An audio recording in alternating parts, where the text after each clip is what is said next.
So imagine working with a brand that really preaches to support Black-owned businesses. That's what the brand is all about. Just for them to ghost me, refuse to pay. Possibly they filed for bankruptcy, but when I look online, they're still running until this day.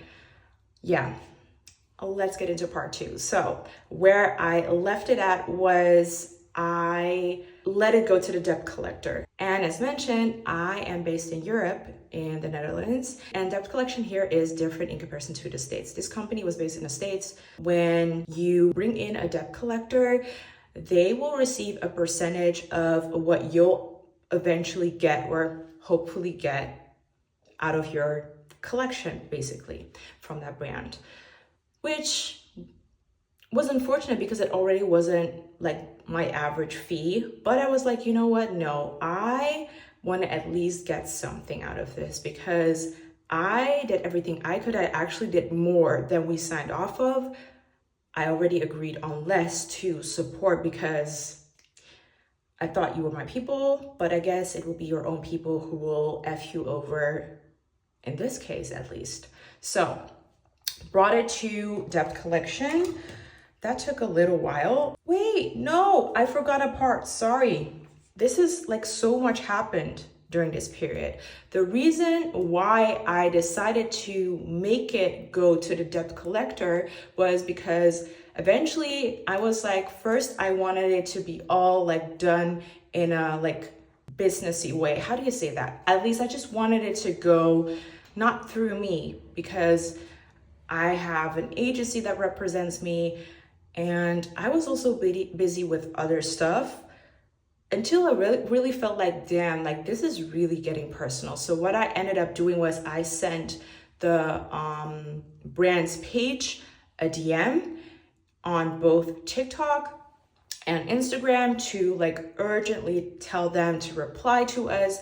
Otherwise, I'll unfortunately have to let this go or have like need to take legal actions because no one is replying, it's unprofessional, and I've done my part of the work. Let me tell you how quickly they replied.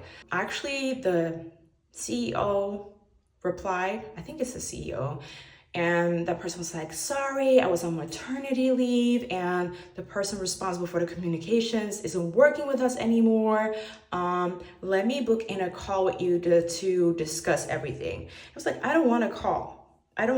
I just want you to do your stuff. Like, so I literally replied like, okay, thanks for at least answering this message, but you know, being on maternity leave has nothing to do with my payment. I said it politely, but like, I'm talking to you guys. Like, going on maternity leave and for someone else in your team leaving has nothing to do with my payment.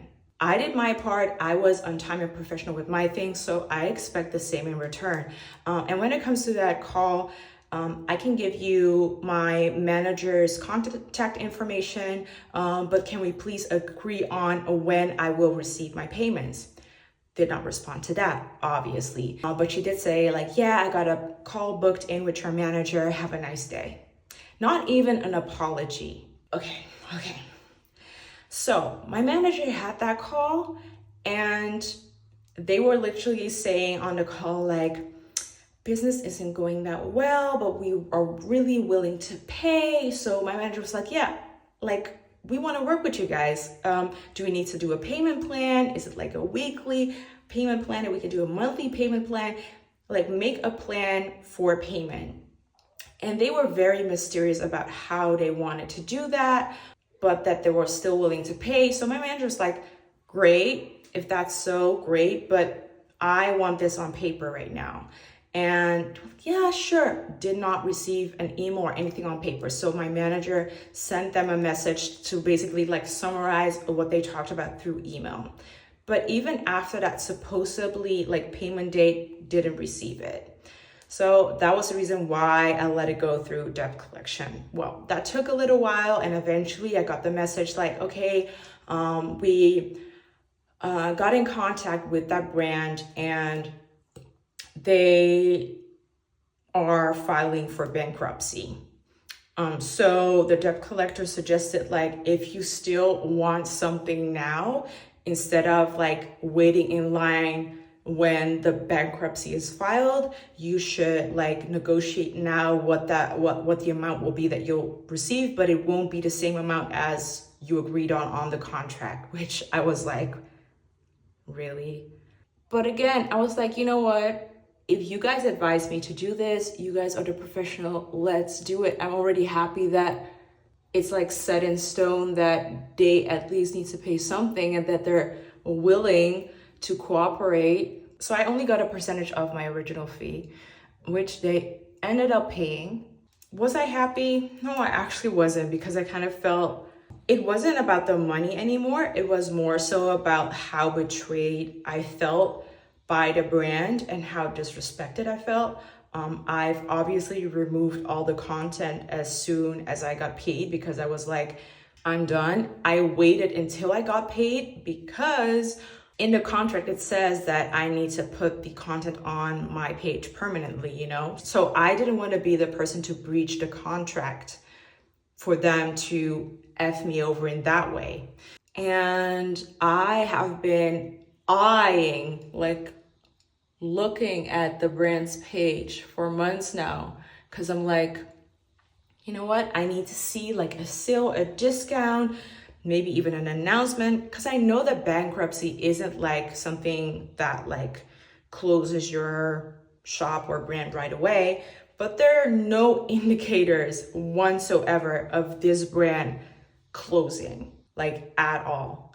And that's the reason why I was like, you know what, F it, I'm gonna explain what happened to me. Will I out the brand? Maybe eventually, maybe, I don't know. Moral of the story, actually, when it comes to all of this, is that no matter how people will think something about you, because it all started off with basically people watching my content kind of planting in my head that I wasn't supporting Black owned brands enough.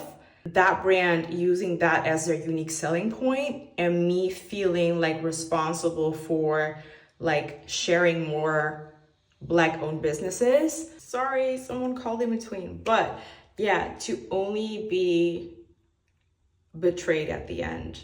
And yeah, I just kind of feel scammed, I'm not gonna lie. I kind of feel scammed, I kind of feel robbed. So let this be a reminder to know your worth, don't settle for less, trust your gut. I should have pulled out way earlier, but I let my emotions get involved in this one, which is something that I never do. And I learned my lesson, definitely learned my lesson.